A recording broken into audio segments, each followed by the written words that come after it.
आज हम लोग गैस टेस्टिंग का एक एक चीज़ों को डिटेल्स में देखेंगे जो कि गैस टेस्टिंग के एग्ज़ाम में पूछा जाता है। तो ये एलसी काकू का खान की गैस है, वो गैस टेस्टिंग बुक है। तो इसके चैप्टर 1 से हम लोग देखते हैं, ठीक है। तो पहला टॉपिक है कि हवा के कौन कौन से मुख्य भाग होते हैं। तो normal composition of atmospheric air, कि हवा जो नॉर्मल एटमॉस्फेयर में रहता है उसमें कौन कौन से गैसेस पाए जाते हैं। तो ये बाय वॉल्यूम है ना, कि कितना परसेंट बाय वॉल्यूम है। तो ऑक्सीजन कितना है 20.93%, nitrogen plus other inert gases जैसे कि हीलियम, नियोन, ये सब मिला के 79.04%, और कार्बन डाइऑक्साइड कितना पाया जाता है वो 0.03%। तो टोटल हो जा रहा है 100%, ठीक है। तो रफली हम लोग बोल सकते हैं कि ऑक्सीजन एयर का 1/5 भाग है और नाइट्रोजन 4/5 भाग है, ठीक है। तो 1/5 ऑफ 100 तो 20 आएगा। तो तो ऑक्सीजन कितना है, अराउंड 20% है, 21% है, ठीक है। तो रफली हम लोग बोल सकते हैं कि 1/5 भाग होता है ऑक्सीजन और 4/5 भाग होता है नाइट्रोजन। CO2 0.03% रहता है, CO एटमॉस्फेरिक एयर में 0 रहता है, और बाकी लगभग गैसेस भी 0 रहते हैं, ठीक है। तो ऊपर वाला जो कंपोजिशन था वो बाय वॉल्यूम था, वॉल्यूम के हिसाब से। और वेट के हिसाब से तो उस केस में ऑक्सीजन 23.15% है, नाइट्रोजन 76.81% है, कार्बन डाइऑक्साइड 0.04% है। तो ये बाय वेट का कोई ज़्यादा यूज़ नहीं रहता है, बाय वॉल्यूम ज़्यादा इंपॉर्टेंट है, ठीक है। तो हम लोग बाय वॉल्यूम याद रखेंगे कि normal composition of atmospheric air by volume, oxygen 20.93%, nitrogen 79.04% और CO2 0.03%। यही एयर जब माइंस में जाता है, हम लोग जानते हैं कि हमारा साफ्ट कुछ इस टाइप का होता है। एक होता है अवकाश साफ्ट, एक होता है डॉन का साफ्ट। तो इसको हम लोग ड्रॉ करके देखते हैं। ये हमारा क्या है, साफ्ट है, ठीक है। ये क्या है, डॉन का साफ्ट। इससे क्या होता है कि एटमॉस्फेयर का जो नॉर्मल एयर रहता है वो अंदर जाता है, और ये अवकाश साफ से क्या होता है, पूरा माइंस में एयर सर्कुलेट होने के बाद पूरे माइंस का एयर कहाँ से बाहर जाता है, वो अवकाश साफ्ट से बाहर जाता है, ठीक है। तो ये हमारा था, तो ये था normal composition of atmospheric air. तो फिर जब यही एयर माइंस से जब बाहर आता है या माइंस में जाता है तो ऑक्सीजन यूज्ड होता है, तो ऑक्सीजन का परसेंटेज घटता है, नाइट्रोजन का परसेंटेज ऑलमोस्ट कांस्टेंट रहता है, और CO2 का परसेंटेज बढ़ता है। उसमें CO ऐड होता है, CH4 ऐड होता है, H2S गैस ऐड होता है, नाइट्रोजन ऑक्साइड्स ऐड होता है, कोल डस्ट ऐड होता है, ठीक है। तो ये सब उसमें ऐड होता है। तो जो हमारा माइंस से एयर निकलता है उसका कंपोजिशन अलग होता है, और हमारे एटमॉस्फेयर के एयर का कंपोजिशन अलग होता है। तो फिर हम लोग एक एक गैसेस का क्या करेंगे, उसका फिजिकल प्रॉपर्टीज़ ये सब देखेंगे। तो ऑक्सीजन का क्या गुण है, तो ऑक्सीजन कलरलेस है, ऑडरलेस है, टेस्टलेस है। यानी ऑक्सीजन में ना कोई कलर है, ना कोई स्मेल है, ना कोई इसका टेस्ट होता है। ऑक्सीजन हवा से भारी होता है, कितना गुना भारी होता है, 1.1 गुना। तो इसको हम लोग कैसे लेंगे, निकालेंगे, तो उसको हम लोग देख लेते हैं, ठीक है। तो एटमॉस्फेरिक एयर का एवरेज वेट होता है 28.95, ठीक है ना। अब ऑक्सीजन का वेट कितना निकालना है, तो उसके लिए हम लोग कैसे निकालेंगे, तो ऑक्सीजन है हमारा O2, तो ये हो जाएगा, इसका एटॉमिक वेट है 16 × 2, तो ये हो जाएगा 32। और ये जो 1.1 आया ये कैसे आया, तो ये 32/28.95, तो ये करोगे तो 1.1 आएगा, ठीक है। मान लो हमको हाइड्रोजन का निकालना है, तो हाइड्रोजन क्या हो जाएगा, हाइड्रोजन का 2 है। तो इससे क्या होगा, एवरेज स्पेसिफिक ग्रेविटी आ रहा है 1.1, क्या है, स्पेसिफिक ग्रेविटी ऑफ ऑक्सीजन, ठीक है। तो स्पेसिफिक ग्रेविटी क्या होता है कि कोई भी चीज़ हवा से कितना हल्का है या कितना भारी है। तो 1 से कम अगर आ रही है स्पेसिफिक ग्रेविटी, तो इसका अर्थ है कि वो हवा से हल्का है, और 1 से ज़्यादा आ रहा है तो हवा से भारी है। तो ऑक्सीजन का कितना है, 1.1 है, यानी ऑक्सीजन हवा से थोड़ा भारी है। कितना ज़्यादा भारी है, तो 1.1 टाइम्स ज़्यादा है, ठीक है। सपोज हम लोग को हाइड्रोजन गैस का निकालना हो, तो हम लोग कैसे निकालेंगे, H2 होता है, हाइड्रोजन का मॉलिक्यूलर वेट कितना हो जाएगा, 1 × 2 = 2, ठीक है। हाइड्रोजन का निकाल रहे थे ना, तो ये कितना हो गया 2। इसका फिर स्पेसिफिक ग्रेविटी कितना होगा, तो ये हो जाएगा 2/28.95। तो ये बहुत कम आएगा, तो यानी कि हाइड्रोजन हवा से बहुत ज़्यादा हल्का है। अब हम लोग मान लो CO2 का निकालना है, तो कैसे निकालेंगे, CO2 हो गया ना, तो कार्बन का हो गया 12 + 16 × 2, ये हो जाएगा 44। तो इसका कैसे निकलेगा, तो फिर 44/28.95, तो ये 1.2 कुछ आएगा, ठीक है। तो यानी कि CO2 भी हवा से भारी है। तो इस तरह हम लोग स्पेसिफिक ग्रेविटी निकालते हैं अलग अलग गैसेस का विथ एयर, ठीक है। स्पेसिफिक ग्रेविटी क्या बताता है कि कोई भी गैस हवा से भारी है या हल्का है, ठीक है। यहाँ तक क्लियर है। तो हम लोग देख रहे थे कि ऑक्सीजन का क्या क्या गुण है। तो ऑक्सीजन क्या हवा से थोड़ा भारी है, ठीक है। ऑक्सीजन अत्यंत सक्रिय गैस है। यह लगभग प्रत्येक तत्व से रासायनिक क्रिया से सम्मिलित होकर ताप उत्पन्न करता है। यानी कि ऑक्सीजन बहुत ज़्यादा क्या है, एक्टिव गैस है, ठीक है। ये ऑलमोस्ट हर चीज़ से रिएक्ट करता है। फिर आगे है कि ऑक्सीजन मेटल से रिएक्ट करके रस्ट करता है, ऑक्सीजन कोल से भी रिएक्ट करता है, ऑक्सीजन सिलिका से भी रिएक्ट करता है। तो ऑक्सीजन क्या है, one of the most abundant element found in earth crust, ठीक है। तो इसको हम लोग याद रखेंगे कि ऑक्सीजन भी बहुत ज़्यादा अबंडेंटली फाइंड किया जाता है। सबसे ज़्यादा अबंडेंट एलिमेंट कौन सा है, वो सिलिकॉन है। उसके बाद कौन सा आता है, ऑक्सीजन का भी परसेंटेज बहुत ज़्यादा है, ठीक है। फिर हम लोग देखते हैं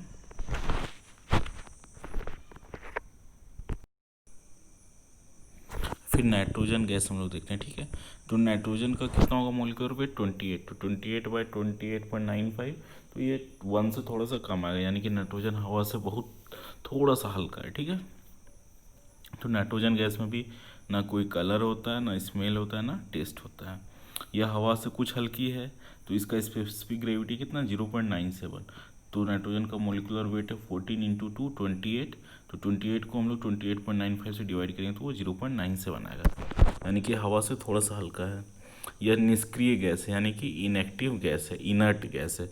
नाइट्रोजन किसी भी चीज़ से रिएक्ट नहीं करता है, ठीक है। हम लोग सांस भी लेते हैं तो नाइट्रोजन जैसे लेते हैं वैसे ही बाहर आ जाता है, उसमें कोई चेंज नहीं होता है। कहीं पर हवा में नाइट्रोजन अगर सामान्य से ज़्यादा यानी 79.04% से ज़्यादा है, इसका अर्थ है कि वहाँ ऑक्सीजन कम है। तो वैसे केसेस में हम लोग को सांस लेना दिक्कत हो जाएगा, दम हमारा घुट सकता है। अब कार्बन डाइऑक्साइड के हम लोग मुख्य गुण देखते हैं। तो कार्बन डाइऑक्साइड क्या होता है, जलती चीज़ों को बुझा देती है, इसलिए फायर एक्सटिंग्विशर में इसको यूज़ करते हैं।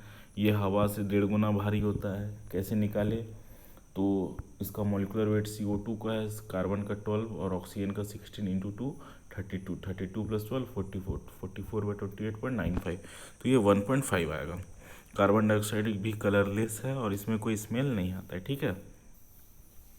कार्बन डाइऑक्साइड पानी में बहुत ज़्यादा घुलता है, ठीक है। 100 भाग पानी में 100 भाग कार्बन डाइऑक्साइड घुल जाता है, तो बहुत ज़्यादा वाटर सॉल्युबल होता है, ठीक है। अब है 5वां पॉइंट, खान में विभिन्न गैसों की मात्रा रेगुलेशन के अनुसार कितनी होनी चाहिए। तो कोल माइंस रेगुलेशन में स्टैंडर्ड ऑफ वेंटिलेशन में ये दिया है।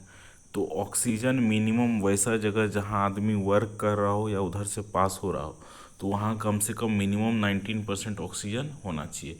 उससे कम ऑक्सीजन है तो हम लोग वहाँ पर वर्क नहीं करेंगे। हम लोग वेंटिलेशन सिस्टम को इम्प्रूव करेंगे और वहाँ पर ऑक्सीजन बढ़ाएंगे। कार्बन डाइऑक्साइड का मैक्सिमम परमिसिबल लिमिट जो मैक्सिमम हो सकता है वो 0.5% है।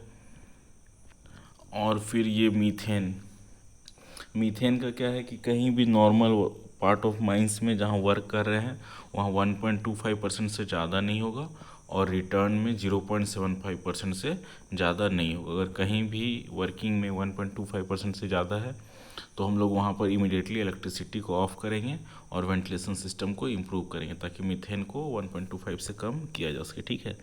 और रिटर्न ईयर में मीथेन का परसेंटेज 0.75 से ज़्यादा नहीं होना चाहिए। अब खान में ऑक्सीजन की मात्रा कैसे घट जाती है, तो खान में एक तो प्रोसेस होता है ऑक्सीडेशन के कारण क्या होता है कि ऑक्सीजन कार्बन के साथ रिएक्ट करता है, कोल कार्बन है तो उससे रिएक्ट करके CO2 प्रोड्यूस करता है। दूसरा क्या है कि हम लोग सांस लेते हैं। तीसरा, बहुत सारा फ्लेम, सेफ्टी लैम्प जलता है, ठीक है। वुड में, लकड़ी में स्पॉन्टेनियस हीटिंग होता है, उसके थ्रू ऑक्सीडेशन होता है, उसके थ्रू ऑक्सीजन कंज्यूम हो जाता है, ठीक है। ये कोयले के मंद ऑक्सीकरण से, यानी कि स्पॉन्टेनियस कंबशन ऑफ कोल से। अब सांस लेने में हम लोग कितना ऑक्सीजन, तो पर मिनट हम लोग को जो रेस्ट में है उसको 0.5 लीटर ऑक्सीजन पर मिनट लगता है। नॉर्मल वर्क जो आदमी कर रहा है उसको 1 लीटर पर मिनट ऑक्सीजन लगता है। जो ज़्यादा भारी काम कर रहा है उसको 2.5 लीटर ऑक्सीजन पर मिनट लगता है। अब श्वास द्वारा ली गई ऑक्सीजन किस प्रकार काम आती है, तो वही है, ये हमारा ब्रीथिंग सिस्टम पे है। तो इसको हम लोग थोड़ा सा अंडरस्टैंड कर लेते हैं। हमारे सेल्स को, बॉडी हमारा सेल्स का बना हुआ है। सेल्स को वर्क करने के लिए, सेल्स को सरवाइव करने के लिए दो चीज़ों की ज़रूरत होता है। एक ग्लूकोज है, दूसरा क्या है, ऑक्सीजन है। तो हमारे लंग्स में क्या होता है कि ब्लड के साथ ऑक्सीजन मिलता है, ठीक है। ब्लड में ग्लूकोज ऑलरेडी रहता है और ऑक्सीजन हमारा लंग्स में, ऑक्सीजन ब्लड के साथ मिलता है। और हमारा RBC जो बॉडी में है वो क्या करता है, ब्लड के थ्रू ऑक्सीजन को पूरा हर सेल्स तक पहुंचाता है। सेल्स क्या करता है, ग्लूकोज यूज़ करता है, ऑक्सीजन लेता है और उसमें CO2 ऐड कर देता है। तो वापस लंग्स में ही क्या होता है, हमारा CO2 ब्लड से फिर से सेपरेट होता है और ब्लड में ऑक्सीजन ऐड होता है। तो इस तरह से हमारा लंग्स और हमारा ब्रीथिंग सिस्टम काम करता है। तो जितना फास्ट या जितना रिगरसली हम लोग वर्क करेंगे, जितना हार्ड वर्क करेंगे, तो ऑक्सीजन कंजम्पशन भी बढ़ जाता है, ठीक है। अब एक बार हम लोग जो नॉर्मल ब्रीथिंग करते हैं तो उसमें 21% ऑक्सीजन है। जब हम लोग सांस छोड़ते हैं तो 3 से 4% ऑक्सीजन कंज्यूम होता है। तो वो 17 से 18% ऑक्सीजन हम लोग छोड़ते हैं जो है उसमें रहता है, ठीक है। जो एयर हम लोग ब्रीथ आउट कर रहे हैं, जो सांस छोड़ रहे हैं, उससे हम लोग 3-4% ऑक्सीजन कंज्यूम करते हैं, बाकी 17-18% ऑक्सीजन उसमें रहता है, ठीक है। अब है कि हवा में ऑक्सीजन की कमी हो तो मनुष्य पर कैसा असर पड़ता है। हवा में नॉर्मली 21% है, लेकिन हम लोग क्या कर सकते हैं, 19% तक आराम से काम कर सकते हैं। उससे अगर परसेंटेज धीरे धीरे जैसे ही कम होता है तो हमारे ब्रीथिंग में क्या होता है, वो अफेक्ट करता है। हमारा ब्रीथिंग धीरे धीरे स्लो होगा, हमारा वर्किंग कैपेसिटी क्या होगा, घटेगा, ठीक है। तो यहाँ दिया है कि 17% सांस, 17% से ऑक्सीजन अगर कम होगा तो हमारा सांस गहरा हो जाएगा, मतलब डीप ब्रीथिंग स्टार्ट हो जाएगा, हार्ट बीट तेज हो जाएगा। 15% पे चक्कर आने लगेगा और काम करने की अनिच्छा होगी, ठीक है। 12% पे दम घुटने लगेगा, अधिक समय रहने से बेहोशी आ सकती है। 9% ऑक्सीजन में अगर हम लोग रहेंगे, कोई एयर जिसमें 9% बस ऑक्सीजन है, तो 1 घंटे में बेहोशी फिर मृत्यु हो जाएगा। 7% ऑक्सीजन में जाएंगे तो तुरंत आदमी बेहोश हो जाएगा और उसकी मृत्यु भी हो सकती है। ऑक्सीजन की कमी धोखे वाले क्यों होती है, देखो ऑक्सीजन का जैसे ही कमी होगा धीरे धीरे हम लोग का क्या होता है कि सोचने से ब्रेन स्लो हो जाता है, ब्रेन कम काम करने लगता है। तो ब्रेन कम काम करता है तो हम लोग चीज़ों को एनालाइज नहीं कर पाते हैं, समझ नहीं पाते हैं कि हमको ऑक्सीजन डेफिशिएंसी हो रहा है। धीरे फिर ऐसे ही धीरे धीरे क्या होता है, सोचने समझने का शक्ति खत्म हो जाता है और आदमी चक्कर खा के गिर जाता है, फिर कुछ टाइम के बाद उसका मृत्यु हो जाता है। तो इसलिए क्या होता है, ये ऑक्सीजन की कमी धोखे वाली होती है। तो अब है कि खान में ऑक्सीजन की कमी कैसे मालूम की जाती है। तो ऑक्सीजन की कमी को हम लोग मालूम करने का बहुत सारा तरीका है। एक तो पहला है कि हम लोग ऑक्सीमीटर लेके जाएं। वो क्या है, एक इलेक्ट्रॉनिक मेजरिंग इंस्ट्रूमेंट है, वो डायरेक्ट ऑक्सीजन का परसेंटेज बता देगा। दूसरा हम लोग क्या कर सकते हैं, जो पहले यूज़ होता था अब भी यूज़ होता है, वो है फ्लेम सेफ्टी लैम्प है, ठीक है। फ्लेम सेफ्टी लैम्प क्या होता है, 17% से कम ऑक्सीजन पे बुझ जाता है। तो मान लो हम लोग फ्लेम सेफ्टी लैम्प लेके गए किसी एरिया में और फ्लेम सेफ्टी लैम्प बुझ गया, इसका अर्थ क्या था कि वहाँ ऑक्सीजन 17% से कम था। तो इमिडिएटली हम लोग वैसे जगह को छोड़ के तुरंत वहाँ से बाहर आ जाएंगे और दूसरा ऑक्सीमीटर से नाप सकते हैं, ठीक है। और ये तीसरा 13th क्वेश्चन है कि कहीं पर हम लोग जा रहे हैं और हमारा फ्लेम सेफ्टी लैम्प बुझने लग रहा है, इसका अर्थ है कि वैसे एरिया में ऑक्सीजन का कमी है, ऑक्सीजन 17% से कम है। तो वहाँ पर हम लोग बिल्कुल भी वेट नहीं करेंगे, तुरंत हम लोग क्या होंगे, बाहर आ जाएंगे, ठीक है। हवा में CO2 बढ़ने से क्या होता है, तो CO2 मान लीजिए 0.5% है, तो हमारा सांस ब्रीथिंग बहुत गहरा हो जाएगा, ठीक है। 3% में सांस क्या होगा, डबल रेट से हो जाएगा, थकान लगने लगेगा। और 3% CO2 में ऑक्सीजन, ये CO 3% CO2 अगर रहेगा तो फ्लेम से फ्लेम बुझ जाएगा, ठीक है। 6% CO2 रहेगा तो तेज़ी से हाँफना, कमजोरी, मतलब कि ऑक्सीजन का कमी है सारा। 10% में अगर CO2 रहेगा तो हम लोग तुरंत बेहोश हो जाएंगे, कुछ मिनट के बाद आदमी का मृत्यु हो जाएगा, ठीक है। खान में प्रवेश करने वाली हवा में क्या परिवर्तन आता है, तो खान में जो एयर इंटर कर रहा है वो फ्रेश एटमॉस्फेयर का एयर है, तो उसमें क्या अंतर आएगा, तो जैसे ही वो माइंस से जा रहा है तो उसमें माइंस में घूम रहा है, तो सबसे पहले क्या होगा, ऑक्सीजन का कमी होगा, उससे ऑक्सीजन यूज्ड होगा, उस एयर से ऑक्सीजन यूज्ड अप होगा। कौन कौन सा प्रोसेस में तो स्पॉन्टेनियस कंबशन में मशीनरी यूज़ कर लेगा, आदमी उसको सांस ले लेगा, तो ऑक्सीजन का परसेंटेज घटेगा, CO2 का परसेंटेज बढ़ेगा, CO का परसेंटेज बढ़ेगा, CH4 का परसेंटेज बढ़ेगा। एयर में क्या होगा, डस्ट ऐड होगा और सारा पॉइजनस गैसेस ब्लास्टिंग के कारण नॉक्सियस फ्यूम्स, NOx यानी कि नाइट्रस फ्यूम्स, वो सब ऐड होगा। और बहुत सारा उसमें क्या होगा, डस्ट ऐड होगा और तरह तरह का और भी गैसेस ऐड हो सकती है। मॉइस्चर भी बहुत ज़्यादा ऐड होगा एयर में। अब है कि भूमिगत खान में हवा का मतलब कि अंडरग्राउंड माइंस में हम लोग कैसे एयर को अरेंज करते हैं, तो उसके लिए हम लोग एक डायग्राम देखते हैं। तो हमारा क्या है, ये माइंस का स्ट्रक्चर है, ठीक है।